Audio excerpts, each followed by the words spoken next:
एक ठोस शंकु के आकार का है जो एक समान आधार त्रिज्या के अर्धगोले पर अध्यारोपित है। यदि अर्धगोले का वक्र पृष्ठ तथा शंकु का वक्र पृष्ठ समान हो तो शंकु की त्रिज्या और ऊंचाई का अनुपात ज्ञात कीजिए। यहाँ पर एक ठोस दे रखा है, वो कैसा है? शंकु के आकार का जो एक समान आधार त्रिज्या के अर्धगोले पर अध्यारोपित है, यानी कि टिका हुआ है। शंकु अर्धगोले पर अध्यारोपित है। अर्धगोले को बना लेते हैं।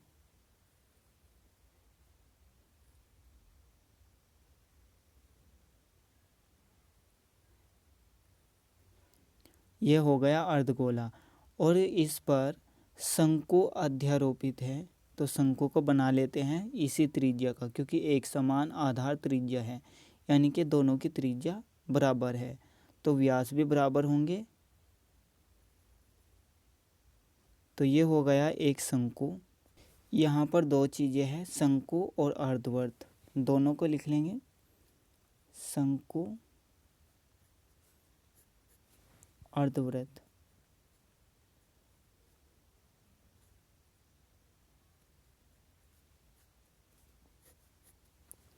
अब हमें शंकु में किस किस की ज़रूरत पड़ती है?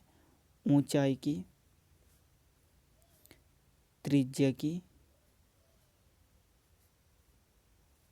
और एल की।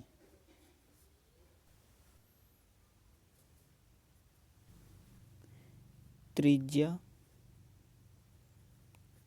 क्या हो जाएगी? आर।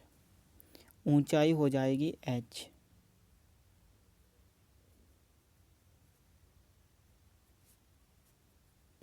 और तिर्यक ऊंचाई हो जाएगी एल। तिर्यक ऊंचाई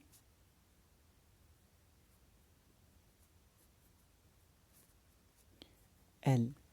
अब देखिए अर्धवृत्त में हमें किस किस की ज़रूरत पड़ती है? यहाँ पर हमें केवल त्रिज्या की ज़रूरत पड़ती है, तो त्रिज्या क्या हो जाएगी? आर। त्रिज्या हो जाएगी आर, क्योंकि इन दोनों की त्रिज्या सेम है, इसलिए हमने आर से डिनोट कर दिया। अगर अलग अलग होती तो ये हो जाती R1 और ये हो जाती R2, या फिर ये हो जाती R1 और ये हो जाती R2। अब हमें क्या ज्ञात करना है? शंकु की त्रिज्या और ऊंचाई का अनुपात ज्ञात करना है।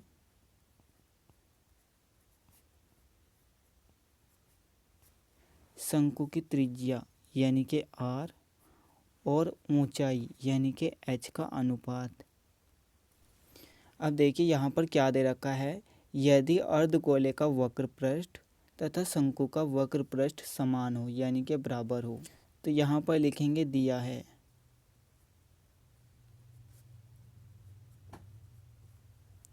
अर्धगोले का वक्र पृष्ठ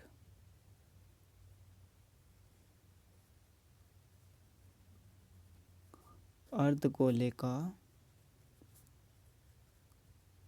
वक्र पृष्ठ किसके बराबर दे रखा है? शंकु के वक्र पृष्ठ के। शंकु का वक्र पृष्ठ, अर्धगोले का वक्र पृष्ठ, इसका फॉर्मूला क्या होता है? 2πr² बराबर शंकु का वक्र पृष्ठ क्या होता है? πrl। अब देखिए यहाँ पर हमें एल की ज़रूरत पड़ेगी, यानी कि तिर्यक ऊंचाई की, तो हम यहाँ पर क्या करेंगे? पाइथागोरस प्रमेय का यूज करके एल को निकाल लेंगे। तो इसमें क्या होता है? पाइथागोरस प्रमेय में कर्ण का वर्ग बराबर होता है लंब का वर्ग प्लस आधार का वर्ग। तो कर्ण क्या है इसमें? एल। एल का वर्ग हो जाएगा बराबर लंब क्या है? एच, तो एच का वर्ग प्लस आधार क्या है? आर, तो आर का वर्ग हो जाएगा। अब हमें एल को निकालना है, तो एल को इसी तरफ रखेंगे, तो स्क्वायर को दूसरी तरफ लेकर जाएंगे। एक तो यहाँ पर प्लस माइनस का चिन्ह आएगा और दूसरा जो भी यहाँ पर लिखा हुआ है वो सब रूट के अंदर आ जाएगा। तो यहाँ पर बचेगा एल बराबर प्लस माइनस रूट के अंदर हो जाएगा h² प्लस r²। ये दिख रहा होगा आपको यह एक समकोण त्रिभुज है और समकोण त्रिभुज में हम पाइथागोरस प्रमेय का यूज करते हैं। अब यहाँ पर जो L आएगा वो हमारे पास प्लस में आएगा, क्योंकि यहाँ से यहाँ तक और यहाँ से यहाँ तक और यहाँ से यहाँ तक, यानी कि ये तीनों के तीनों दूरी है और दूरी हमेशा प्लस में ली जाती है। तो L हमारा हो जाएगा प्लस का √h² प्लस r²। अब हम L का मान यहाँ पर रख देंगे L के स्थान पर, तो यहाँ से आएगा 2πr² बराबर πr। L के स्थान पर हो जाएगा रूट के अंदर h² plus r²। Pi are को इस तरफ लेकर आएंगे तो ये भाग में चला जाएगा, क्योंकि इस तरफ गुणा में है, तो ये हो जाएगा 2πr² बटे में आ जाएगा πr बराबर, यहाँ पर रह जाएगा √h² प्लस r²। पाई से पाई कटेगा, r से r कटेगा, यहाँ पर बचेगा 2r बराबर √h² प्लस r²। इस रूट को हम इस तरफ लेकर आएंगे तो यहाँ पर वर्ग के अंदर आएगा, तो 2r का वर्ग हो जाएगा, यानी कि स्क्वायर। 2r का स्क्वायर बराबर यहाँ पर h² प्लस r² बचेगा। यहाँ पर 2 का भी स्क्वायर है और r का भी स्क्वायर है, तो 2 का स्क्वायर करेंगे तो 4 आ जाएगा, r का स्क्वायर करेंगे तो r² बराबर h² प्लस r²। देखिए यहाँ पर जो r² चर राशि है वो सेम लिखी हुई है, तो इन दोनों को हम एक साइड में कर लेंगे।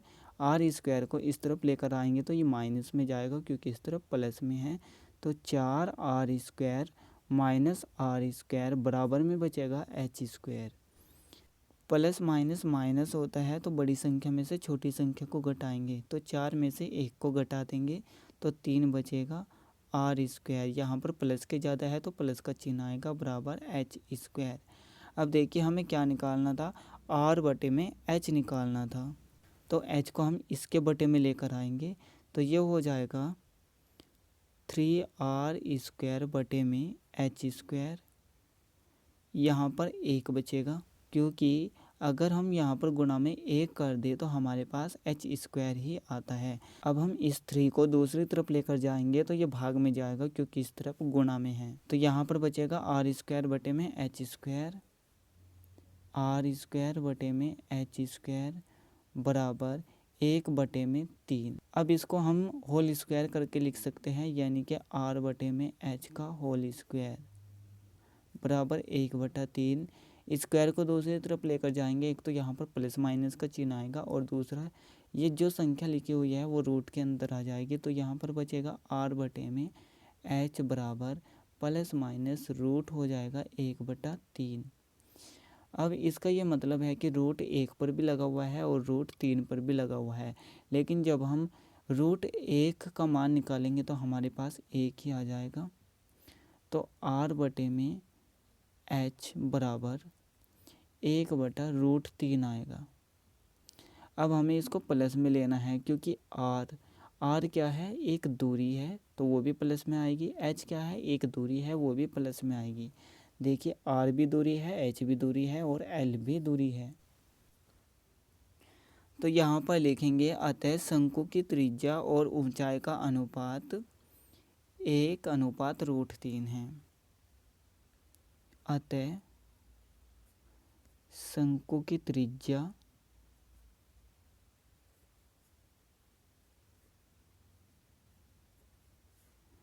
और ऊंचाई का अनुपात